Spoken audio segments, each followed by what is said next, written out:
আচ্ছা সত্যি করে বলো তো, কেকটা দেখতে কিছুটা সেই দোকানের কেকের মতো হয়েছে না? না না, আমি প্রফেশনাল কেক বেকার নই। তাতে কি হয়েছে, সবকিছু একটু আধটু তো বাড়িতে ট্রাই করাই যায়। তবে খেতেও কিন্তু বেশ ভালোই হয়েছিল। এটা নিয়ে আমি সেকেন্ড টাইম কেক বেক করলাম। ফার্স্ট টাইম যখন ট্রাই করেছিলাম তখন এতটাও পারফেক্ট হয়নি। আসলে কোনো মানুষের সব দিক থেকেই পারফেক্ট হতে হবে তেমন কোনো কথা নেই, তবে ট্রাই করতে করতে এক না এক সময় সে পারফেক্ট হবেই।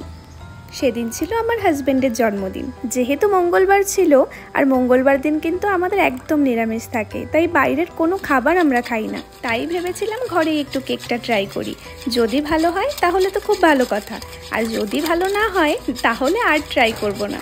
সেই হিসেবে আমি একটা বাটিতে হাফ কাপ চিনি, হাফ কাপ দুধ, 1/4 cup refined oil, 1 teaspoon vanilla essence আর 1 টেবিল স্পুন ভিনেগার দিয়ে দিয়েছিলাম। সেগুলো খুব ভালো করে মিক্স করে একটা ছাঁকনি নিয়ে তার মধ্যে 1/3 কাপ ময়দা, মানে সেই কাপেরই 4 ভাগের 3 ভাগ ময়দা, 1 teaspoon baking powder, half teaspoon baking soda আর 3 টেবিল স্পুন কোকো পাউডার দিয়েছিলাম। মেজারমেন্টটা আমি স্ক্রিনে মেনশন করে দিচ্ছি।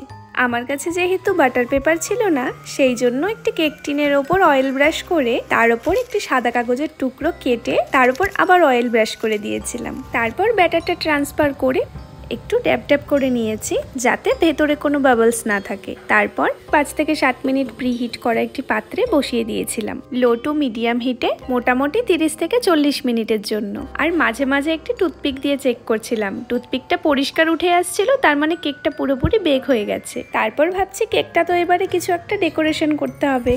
তার জন্য আরও একটি বাটিতে কোকো পাউডার, কর্নস্টার্চ আর চিনি দিয়ে ভালো করে মিশিয়ে নিয়ে তার মধ্যে একটু একটু করে উষ্ণ গরম দুধ দিয়ে পুরো মিশ্রণটাকেই খুব ভালোভাবে মিশিয়ে নিয়েছিলাম। আবার গ্যাসের ফ্লেমটা লো টু মিডিয়াম হিটে কিছুক্ষণ রেখে ফোটালেই দেখবে মিশ্রণটা খুব সুন্দর ঘন হয়ে এসেছে। তারপর গ্যাসের ফ্লেমটা অফ করে একটু বাটার দিয়েছিলাম, যেটার ভিডিও অন করতে আমি একদম ভুলে গেছি।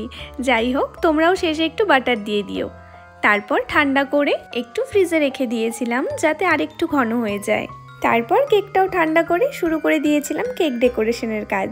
ওপরে সেই চকলেট গানাশটা দিয়ে পুরোটা কভার করে সাইডে কিছুটা মিল্কিবার চকলেট নিয়ে ক্রাশ করে দিয়ে দিয়েছিলাম। আর ওপর দিয়ে আরেকটু সুন্দর লাগার জন্য দিয়ে দিয়েছিলাম কয়েকটা অরিও বিস্কিট, আর কিছুটা অরিও বিস্কিট গুঁড়ো করে নিচেও দিয়ে দিয়েছিলাম। তারপর কেকটাকে কিছুক্ষণের জন্য ফ্রিজে রেখে দিয়েছিলাম। যাই হোক, কেক ডেকোরেশনটা কিন্তু বেশ ভালোই লাগছিল, তাই না বলো? চাইলে তোমরাও কিন্তু তোমাদের স্পেশাল কারো জন্মদিনে এভাবেই ঘরে এগলেস কেক বানিয়ে নিতে পারো।